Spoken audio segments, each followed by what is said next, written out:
Good morning, everyone. I don't think everybody woke up yet. Good morning? It's a bit better. Okay. So I have to say, I was promised a room with a view. And so far, everywhere I've looked, all I can see is mountains. So what's up with that? That was a joke told to me by a New Zealand journalist yesterday during an interview for Radio New Zealand. It was quite an interesting conversation. So I'm really just amazing to be here today. Really excited to be here. Thank you all for coming. And thank you to Fran and his team for putting on this show. It's not easy to pull a conference off. It's especially not easy to pull a conference off when everybody has to travel 6,000 miles just to get here. So just amazing job. Thank you all. What I wanted to talk about today is a new topic I've been working on about money as a content type. And the idea I want to express is that Bitcoin has introduced a fundamental transformation in how money is going to be viewed in the future by making money completely independent of the underlying transport medium and turning it into a standalone content type. What do I mean by that? A Bitcoin transaction is a signed data structure that can be executed anywhere in the world. Now, a lot of people think that a Bitcoin transaction has to be transmitted on the Bitcoin network. And that's not true. A Bitcoin transaction has to reach the miners and be included in a block. But it doesn't need to be transmitted over the Bitcoin network. There's nothing special about the Bitcoin network. It just forwards transactions and blocks. It can be transmitted over any form of communication medium. And one of the magic things about Bitcoin is that because the transaction doesn't incorporate security mechanisms itself, because the security is in the proof of work that the miners do, and the digital signature that's on the transaction is put on there by the end user with keys they store, there's nothing sensitive in a Bitcoin transaction. Now, let me explain what I mean by that.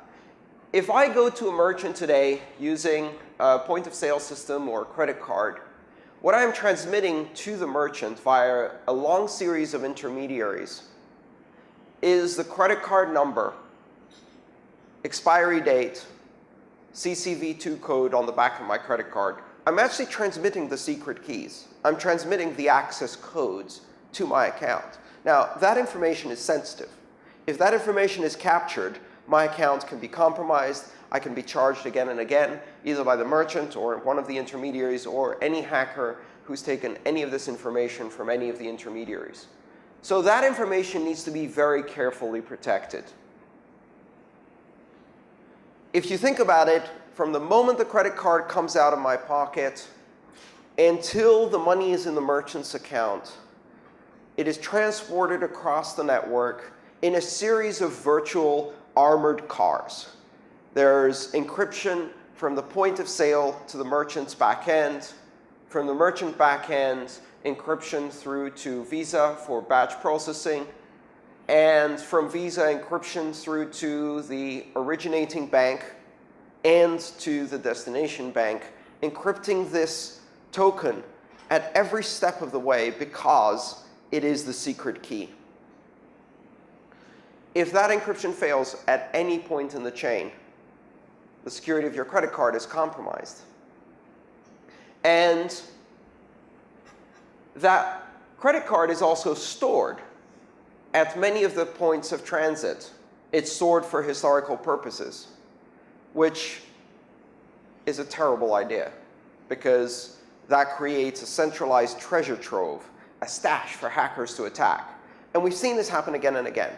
In the US, Target, Home Depot, two very, very large retailers, have had incidents where they've had 50 to 60 million credit cards stolen. JP Morgan Chase had 75 million accounts compromised recently. All of these things are not happening because these companies are delinquent in protecting credit cards. there are really two types of companies out there. Those that have failed to take the necessary action to secure the credit cards that you entrusted them with, and those that will soon fail to take the necessary security action to protect the credit cards you've entrusted with them. You've either been hacked or you will be hacked. Those are the two categories. Nobody is immune to this. No one can invent a way to protect millions of secure access tokens from motivated attackers. It's impossible to do. We don't know how to do it. There is no information security trick that can protect for all possible types of attacks. Credit cards are broken by design because the token itself is the secret key. And if you transmit that token, you expose your entire account to risk. Bitcoin is fundamentally different. What I'm transmitting is not the key, but simply a signed message. It is an authorization. And that authorization has two external references. One, to where the money's coming from by referencing an unspent output on the blockchain, and one reference to where I want to send the money. By creating a new encumbrance, a new limitation on who can spend the money, usually a public key or Bitcoin address. And that transaction contains no sensitive data. If you steal the information in the transaction, all you know is which address the money came from and which address the money's going to and how much. That's it. The signature reveals nothing. The addresses reveal nothing. There's no identifiers. You can't modify that transaction because every part of it is included in the signature.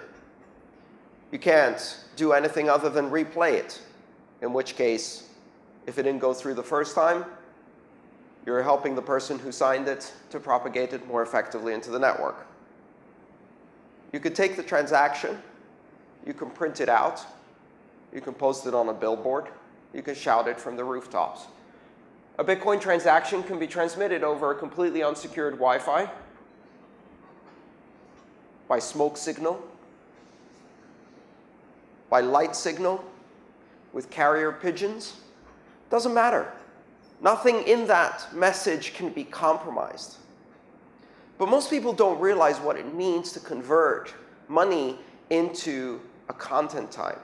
We've taken the transaction, which is just 250 bytes. We've separated from the transport medium so it doesn't depend on any underlying security. We've made it standalone so that it can be independently verified by any node that has a full copy of the blockchain.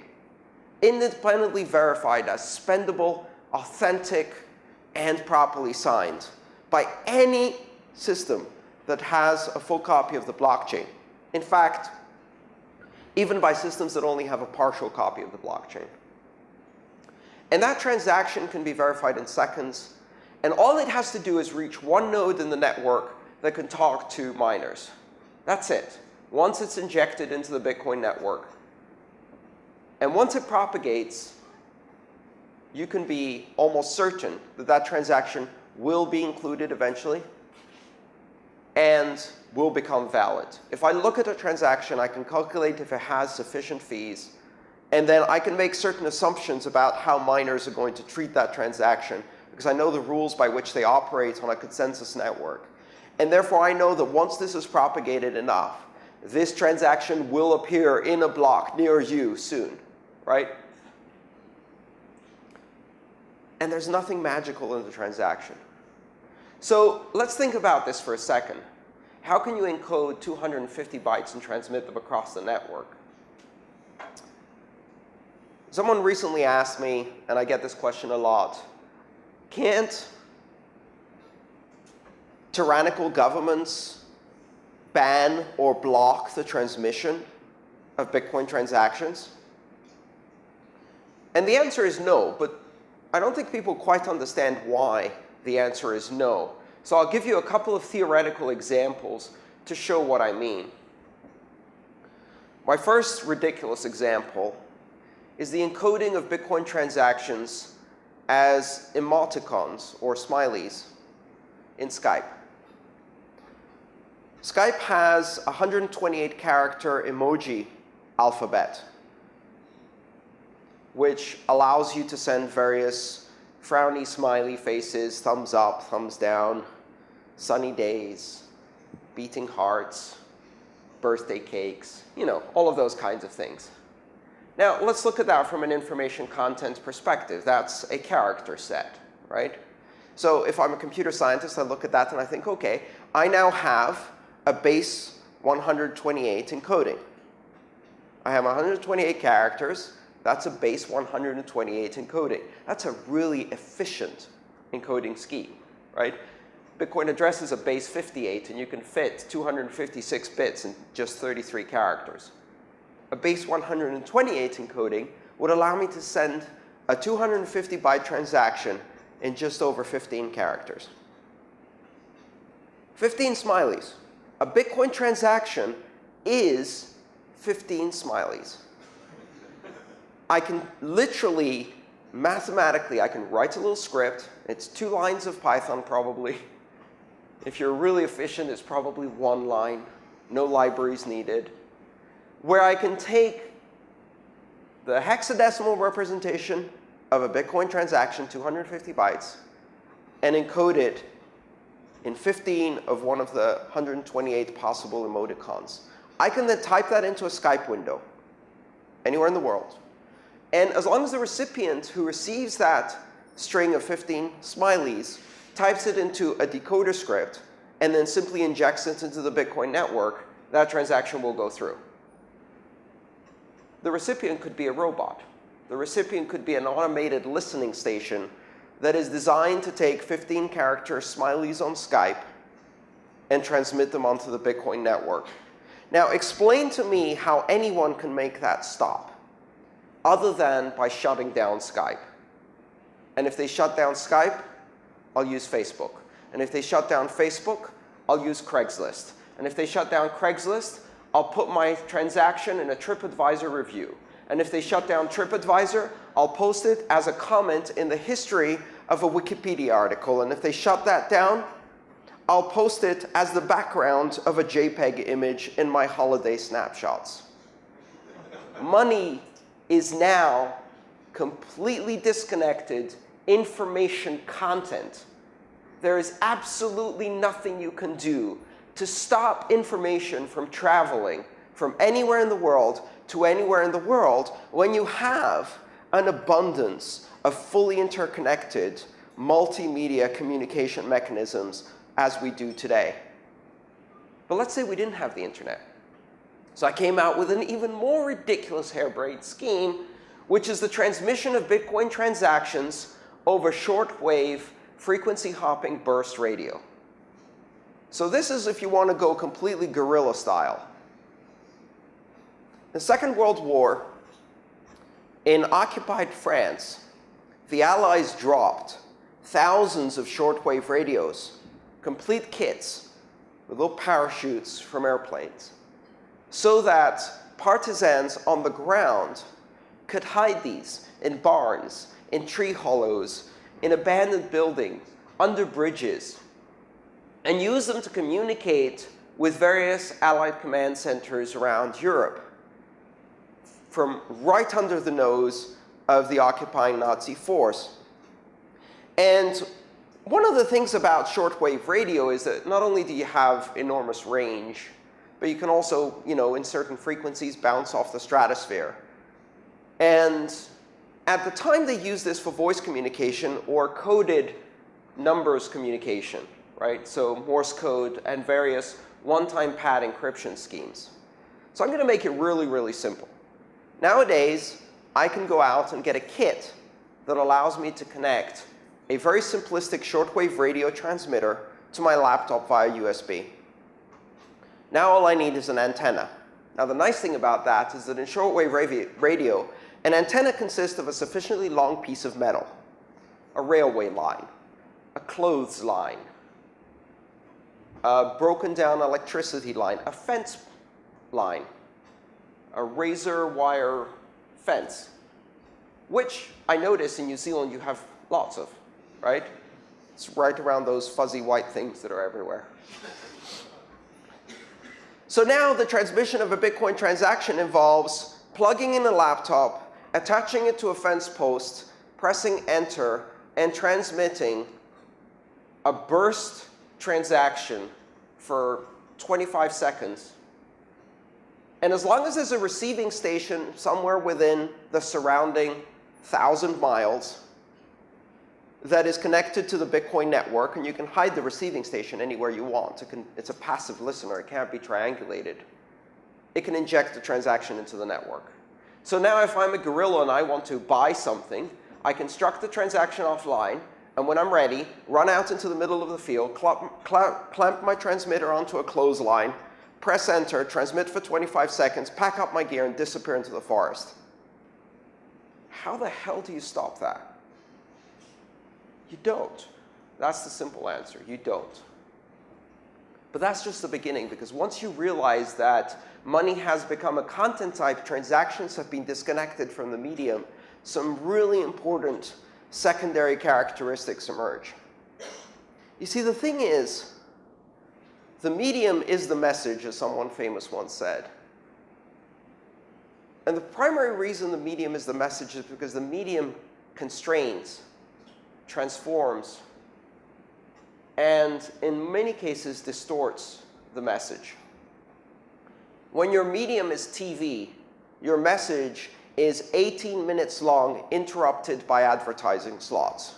That is your message. There is no other format you can fit there, right? So you make a message that fits that medium. And you start assigning the value of your message based on the mistaken assumption that it is equivalent to the cost of production. So TV, for example, imposes a certain cost to producing video.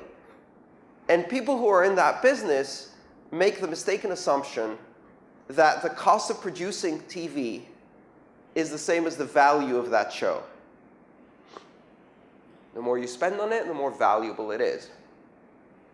So you can imagine their horror when something like YouTube comes along and drops the cost of production to 0.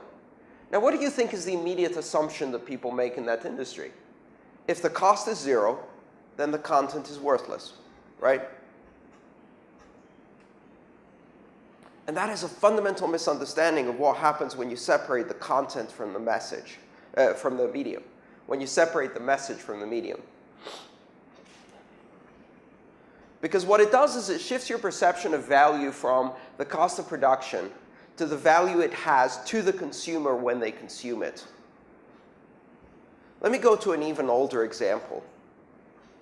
When the cost of printing is astronomical and the means of printing are available only to a select few, the only thing you print is Gutenberg Bibles. The medium defines the range of expression of the message and constrains it only to the most grandiose and important messages that society has. It limits the range of expression by imposing enormous cost of production. What do you think Gutenberg would have thought of Twitter, which takes the cost of production to 0, makes it available universally, ubiquitously, and for free? And so you go from printing the Gutenberg Bible to responding to a tweet with one of my favorite expressions, which is the 3-character opinion SMH, which means shaking my head. So when Professor Bitcoin says Bitcoin is going to 0, I can express my entire range of opinion and thoughtful analysis as 3 characters, and I have expressed my opinion to the world. Now, if you look at that from an objective perspective, surely that message is worthless.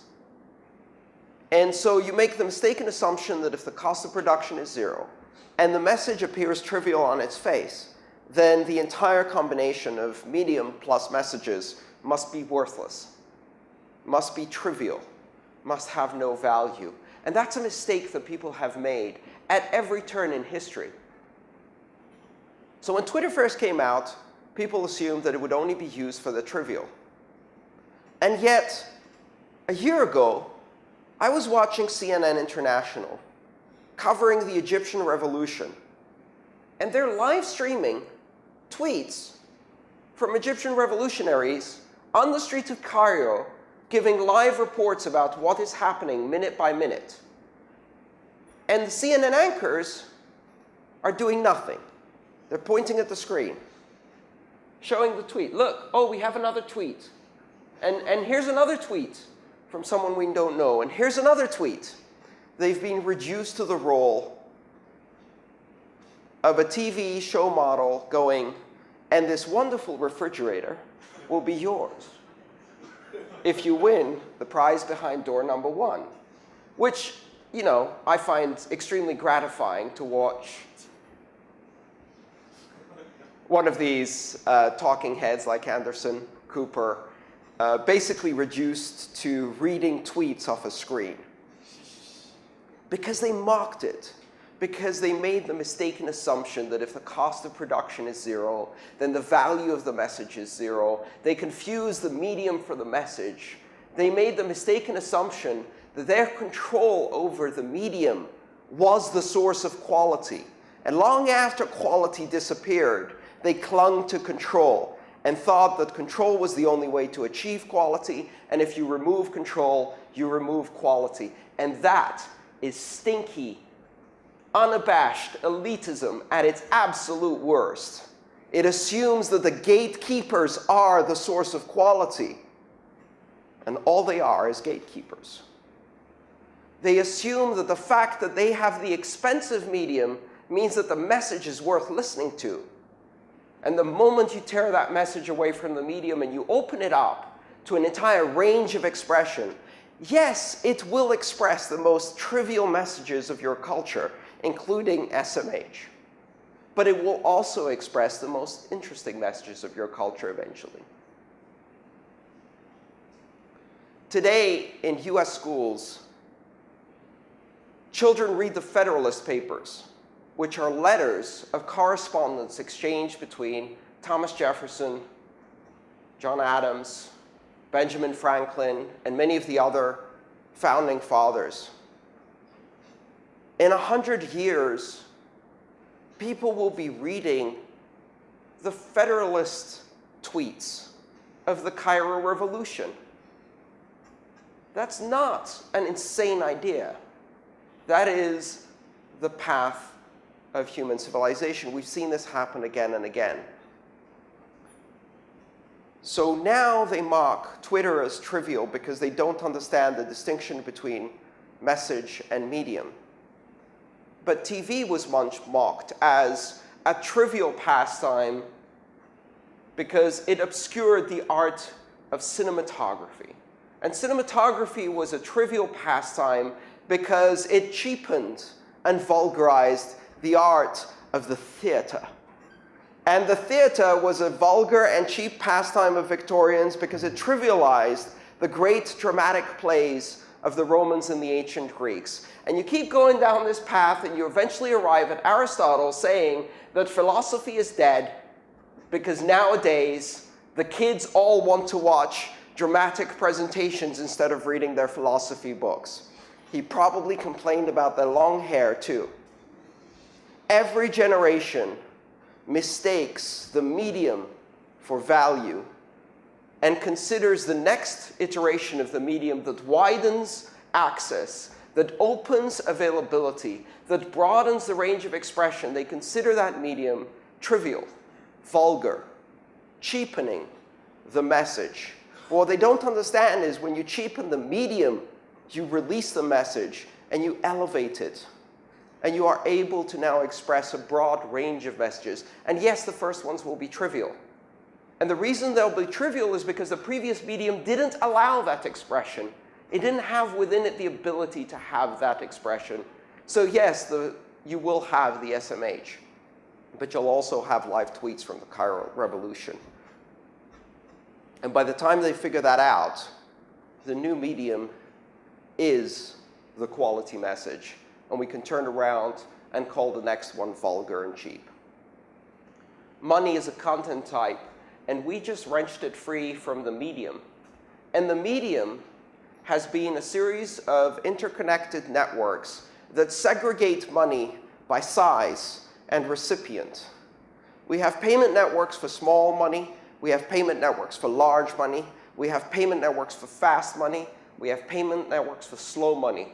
Payment networks for businesses to pay businesses. Payment networks for governments to pay governments. Payment networks for consumers to pay businesses. And payment networks for consumers to pay consumers. Oh, wait, we don't have those. We don't have payment networks for consumers to pay consumers. We don't have payment networks to do small payments because the medium does not allow that range of expression. Because I cannot send you 20 cents across the world from one individual to another individual because the medium constrains the message, because the cost of production does not allow me to express that range of transactional expression. But now we have separated the message from the medium. We have created money as a content type. And that money is now able, at zero cost, with zero production cost, to express the entire range of transactional expression, from the tiny to the enormous, from the consumer to the government for government. What happens next? The gatekeepers tell you that this network is not serious. The gatekeepers confuse their payment network cost for the value of their service. The gatekeepers of the old payment networks will tell you that this new form of payment is vulgar and cheap, and it is something that is only used for trivialities. And all of the very, very serious people will remain on the solid, quality payment networks of the past. Because if they can control and restrict the range of expression, they think that means it's quality. And it's not. It's just an inflated cost of production. It's bare, naked elitism at its worst. They clung to the they cling to the medium and fail to see that now the message can be transported over any medium at zero cost instantaneously. So what is the first use of this new model? What is the first new use of this new messaging medium? Now we can send trivial payments. I get tips on Twitter. Great. I mean, that's a demonstration I can make which clearly shows people the difference. I can do something I could not do before. But to most people, that's trivial. To most people, the fact that I'm showing them the bottom of the range of expression simply reinforces the idea that this is a cheap and vulgar medium. Because what they fail to grasp is that this medium is not just for the trivial. It spans the entire range of transactional expression from the trivial to the enormous. So one day, a country will pay its oil bill on the blockchain. One day, you might buy a multinational company on the blockchain. One day, you might sell an aircraft carrier, hopefully for scrap metal, on the blockchain. Because the blockchain can encompass the entire range, from the 10-cent tweet to the $100 billion debt settlement. We just haven't noticed yet. And it can do so without any constraint imposed by the underlying medium. This isn't just a matter of the fact that the transaction as a content type can be transported over Skype smileys. That's simply a symptom of the fact that we have released all of the constraints of the underlying transport medium. We have made content king. What happens is that when content starts off as the domain only of exclusivity and elitism and limited access, it is used by grandmasters to create masterpieces.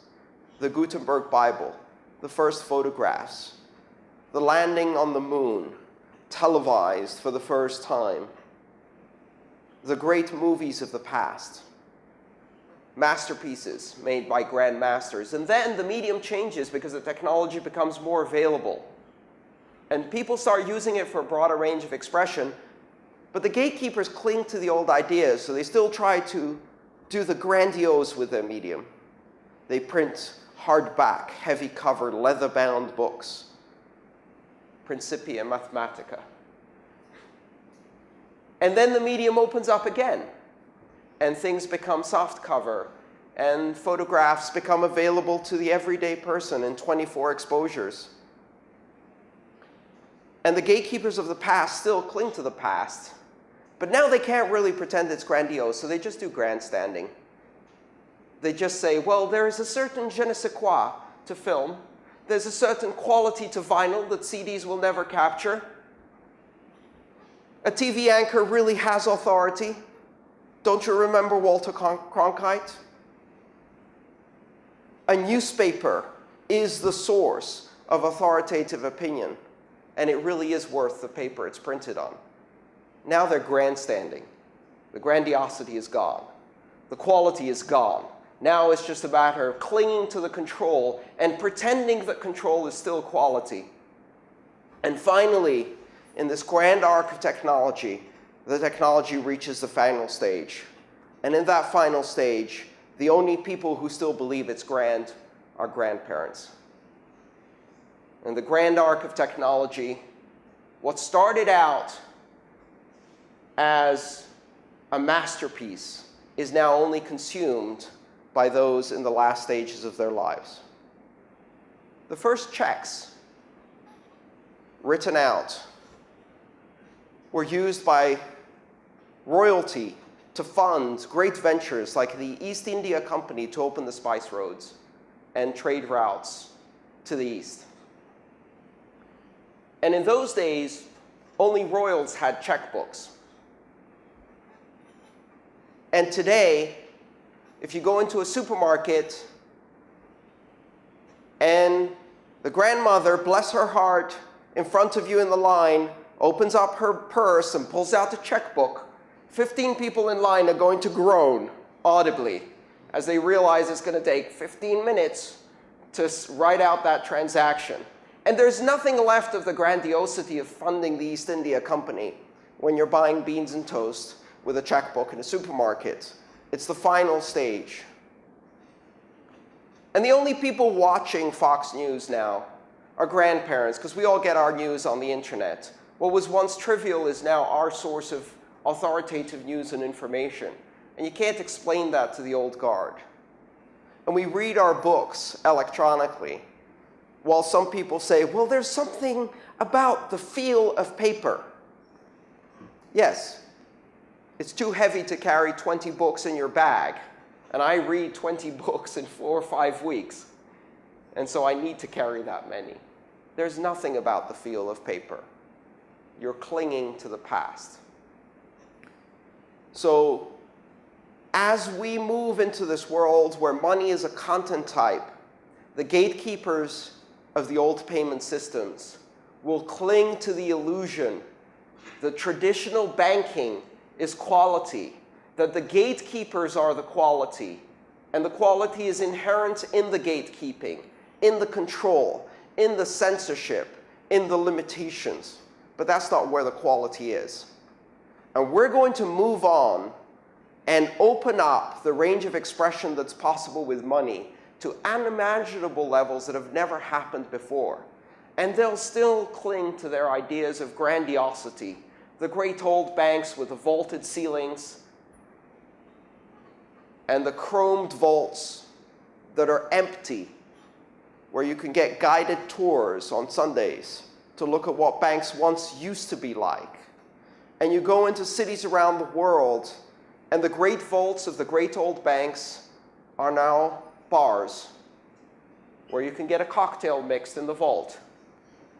Because banks can't even afford to have those buildings anymore, because they serve no purpose other than grandiosity. And they'll still try to persuade you that through their control, they protect you from evil, from terrorists, from money launderers, when all they're doing is protecting their own incumbency from competition. We have now separated the message from the medium. Money is now a content type, and we're never going to go back. Thank you.